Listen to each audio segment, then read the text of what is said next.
Assalamu alaikum, peace be with you. Welcome back to another Tarjuman video. Wanted to today talk about why bother doing theology or talking about this kind of stuff, because our words and our concepts obviously can't encompass the essence of God anyway. So what are we accomplishing with that? And another layer to this is that we obviously see prophets, saints, awliya, friends and vassals of God who are clearly living out God's love and living out a faithful life, but they're not operating in terms of explicit analytical philosophy or theology or what have you. And on the other side, we also see people who maybe they're quite well versed in, you know, Augustine's theology or El Ghazali's theology or what have you, but they're clearly not anything special when it comes to their life or their living out of spirituality or what have you. So when we see that these are clearly two different things, like what then we might ask ourselves, like, what's the benefit if clearly the more important thing is the spirituality, the ethics, the quality of the heart, the character of the person? Why do we bother with this formal theology stuff? Excuse me. So my response to that would be, I guess, two main things. One thing is that, of course, we would recognize that if someone's trying to learn how to swim, or maybe somebody's trying to learn how to be good at socializing or something, these are very complex skills that are not reducible to rules or statements. You couldn't read a book on how to socialize or a book on how to swim and then just jump in the water and take off, or just read a book on how to win friends and influence people, and then suddenly you're just like going from awkward and withdrawn to suddenly you're overnight you just become a totally charismatic person. That's not how it works. But we can give each other kind of verbal interventions. If I see you're trying to swim and I see you're clearly doing something wrong, I can say, hey, make sure you blow a little bit of bubbles out of your nose while you're underwater, or you can try to just maintain a little bit of pressure in your air tract or what have you, to make sure the water doesn't just go in as soon as you go under. Or hey, if you're at a party, you might be nervous to go and talk to a group of people, but just do it anyway. Or so, you can give each other, you can give these people, you can give yourself and others, interventions, like little nudges and guides in the right direction. Obviously, to learn how to do those things, they have to just actually do it. They can't, the statements and the actions are, there's a huge, the statements are just they're the tip of the iceberg, if you will. So I think it's similar with theology, in the sense that theology can kind of nudge us or guide our thinking in the right direction so that we can find the proper orientation to how to orient ourselves with respect to the divine, and the creation, etc.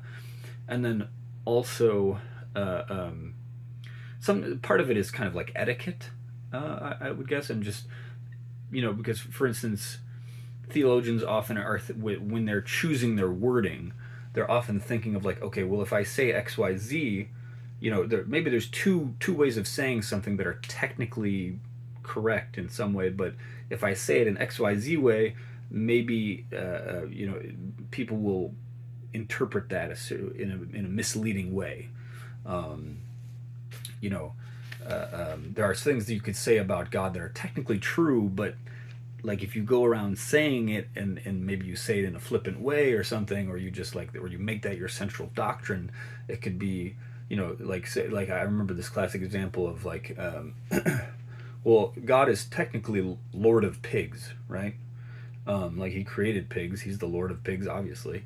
But like to go around calling God the Lord of pigs would be like, wait, why are you? It would be kind of it would be disrespectful, I guess. It would be the message it would send to others would be misleading and probably not good and confusing, etc. So a lot of times theologians are thinking about, well, if I say such and such thing is a metaphor, what will people think that means? We don't want people to, if I say God's hand, when God says He has a hand, if I say that's a metaphor, will people just think like, oh, well, then the word hand is just whatever, like, why even bother using that word? It can just mean His power and blah blah blah blah. Like, I can just sub in another word which is better or something, and then it's kind of like implying, well, why would God have used that word in the first place? If He could have just said power, So the kind of Ash'ari compromise would be that, you affirm what God says, bila kaif, like without, you say, okay, there's a reason He said hand, there's a reality to that. It's not just the Asharis. I guess other people say this too, like I guess Etharis as well, right? Anyway, but a lot of theologians will say, we're not going to replace God's words with something about His hand. Like He said hand for a reason, so there's a reality to that. What exactly that is, we kind of don't know, or at least we know it's not the same as our hand. Like it's not a physical hand, like sitting here that I'm waving at you or what have you. If I blasted off into space, and I couldn't literally, go through layers of heaven, and then like crash into God's hand or something like that, right? So that would be like a conclusion we want to avoid. But at the same time, there's a sort of there's a reality to that, and there's a sort of there's a power, a symbolic power to using those words. They make an impression upon people, which is we need to take that seriously, I guess. So where was I? So you got kind of the usefulness of theology being kind of guiding people's thinking and how to orient them, and orient their faith, in certain ways, and also there's kind of issues of etiquette, and then and we should, when talking theology, we should adapt the terminology to our audience, and that's kind of what I'm trying to do a lot with this channel, is sort of explain things that I've understood or come to understand, in terms that are comprehensible to people who have been educated in a modern education system, because a lot of these classical theological schools and debates are framed in ways that are just totally, like they're just there's a huge gulf of understanding between the way we're educated now, and the type of philosophical framework they were using in pre-modern times. And that's not to say that there's not value in it. Of course, I'm saying there's plenty of value in things we can learn from it. But you have to, again, kind of translate it, because if people are talking about the Quran being created or uncreated, it's like, why would that be important? So you have to translate things. And then and this kind of touches upon the reason why there's many mystics, for instance, will avoid just sort of openly talking about or sort of sharing their inner jargon and sharing their kind of some of the spiritual mystical things that they talk about.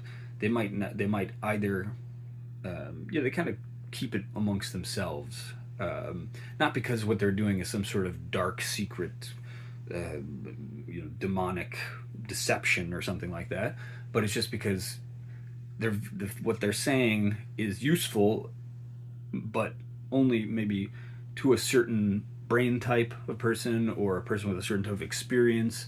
And if you say these things to other people, like Ibn Arabi, for instance, is a classic example of like, he's saying all these things and some people are like, they read it and they're like, wow, that makes so much more sense. That's, that really makes Allah, makes God like plausible to me, and I can understand why, like how that it really helps people's faith, for instance. But for other people, they might hear the same thing and be like, "Wait, what is he talking about?"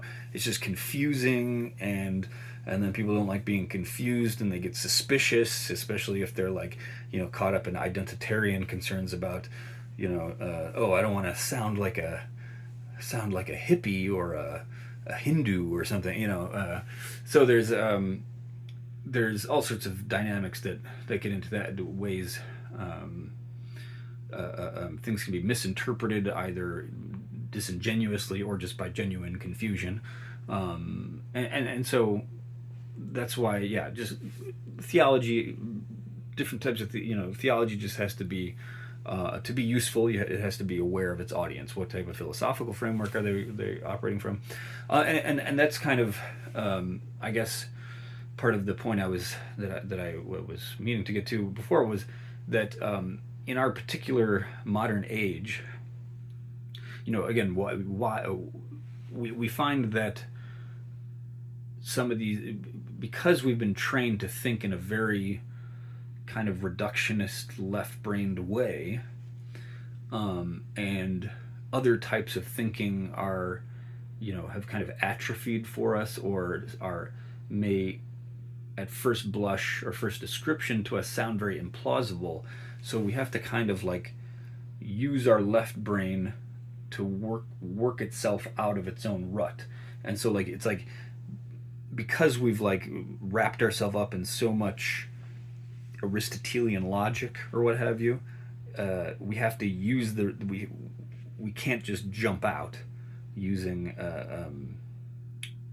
using some sort of grandiose mystical language often. I mean, some people do, but other types of people, I guess myself included, is that once I get myself into a logical, philosophical, existential conundrum or something, I kind of have to like,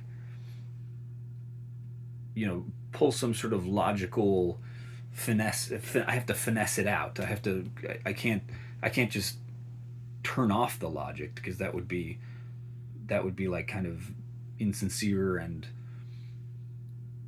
I don't know, it would seem incoherent to me. It wouldn't be convincing. So it's like, because I've been trained to think in a certain way, I can't abandon my way of thinking, and to do so would be, if I tried to think in a totally alien way, that would be, I couldn't. So for me, I have to sort of use the logic until I can find a way to get out of my rut or whatever, get out of my conundrum, and make things, and find a way to make sense of things that I couldn't before, and so that's why that again. So because nowadays we're so trained in left brain thinking, which is this type of analytical thinking, and it's that's kind of often the most powerful, convincing, authoritative way of thinking in our day and age. We need to take that type of thinking and sort of use it for good, as opposed to its general tendency right now is to sort of suck us down and circle the drain of nihilism, is sort of where the civilizational intellectual currents are drifting. So we have to take that same type of flow and, I guess, divert it to something good by using its own tools, something like that. I hope that made sense, and if it did or it didn't, you'll see more examples of it, of me putting that into action in the future, inshallah, God willing. And I'll just be sharing things that I found beneficial, so inshallah they're probably beneficial to others as well. Salam, peace.